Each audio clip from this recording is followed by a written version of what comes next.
आदमी को ये सोचना चाहिए कि नमाज फर्ज होती है इंसान के बालिग होने के बाद। बालिग होने से पहले नमाजें फर्ज नहीं है। अगरचे हुक्म ये है कि बच्चों को भी रफ्ता रफ्ता आदी बनाया जाए, सिखाया जाए। हदीस में है कि जब बच्चा 7 साल की उम्र का हो जाए तो उसको नमाज सिखाओ, नमाज पढ़ाओ, और 10 साल का हो जाए तो फिर उसको तंबीह के तौर पर मार भी सकते हो कि भाई तुमने नमाज क्यों नहीं पढ़ी, लेकिन शरअन उसके जिम्मे फर्ज नहीं। बालिग जब हो जाता है इंसान तो फिर बालिग होने के वक्त से इंसान के ऊपर नमाजें फर्ज होती हैं। बालिग होने के माना यह है कि या तो बुलूग की अलामतें जाहिर हो जाएं, मर्दों के अंदर मसलन एहतलाम होने लगे, या बच्चियों में उनको माहवारी आ जाए, तो उससे वो बालिग तसव्वुर की जाती है। अब ये अंदाजा लगाएं कि मेरे बालिग होने से लेकर अब तक मुझसे कुछ नमाजें कज़ा हुई हैं या नहीं। अगर हुई हैं तो उनका हिसाब रखें, और असल बात तो यह है कि उनको जल्द अज जल्द कज़ा करने की कोशिश करें।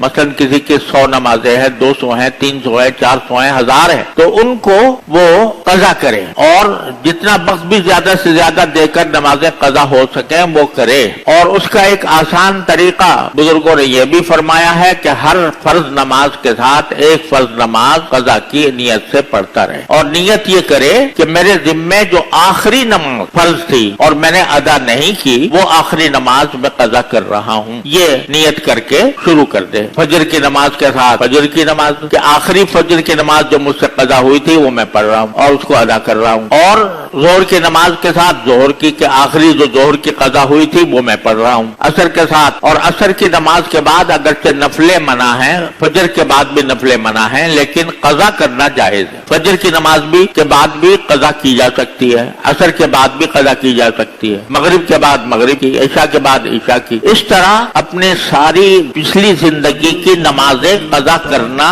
ये इंसान के जिम्मे तौबा की तकमील के लिए जरूरी। आजकल बाज़ लोगों ने ये मशहूर कर दिया है कि अगर किसी शख्स ने तौबा कर ली, नमाजें पिछले जमाने में नहीं पढ़ी थी, तो बस तौबा कर ले तो काफी है, पिछली नमाजों को कज़ा करने की जरूरत नहीं है। ये बात सही नहीं। रसूल करीम सल्लल्लाहु अलैहि वसल्लम का इरशाद है कि मन नाम अन सलातिन औ नसियहा फलयुसल्लिहा इज़ा ज़करहा व इन्ना ज़ालिका वक्तुहा, कि अगर कोई शख्स किसी नमाज से सो गया था, सोने की वजह से नमाज चली गई, या भूल गया था, भूलने की वजह से नमाज चली गई, तो फिर जब भी उसको याद आए तो वो उसको अदा कर ले, क्योंकि वही उसका वक्त है। ये अल्फाज है हदीस पाक सल्लल्लाहु अलैहि वसल्लम, हुजूर अक़दस सल्लल्लाहु अलैहि वसल्लम की हदीस पाक है। तो जब बाज़ लोग ये कहते हैं कि ये भूल कर जो छोड़ी हो उसकी तो कज़ा है, और जानबूझ कर जो छोड़ी हो उसकी कज़ा नहीं, अजीब फलसफा है। यानी एक आदमी ने भूल गया, भूल कर नमाज छोड़ दी, तो ये तो एक तरह से एक उज़्र हो गया ना, उस उज़्र की वजह से नमाज छोड़ी है तो फिर उसकी कज़ा लाजिम करार दी। अब जो जानबूझकर छोड़ी थी,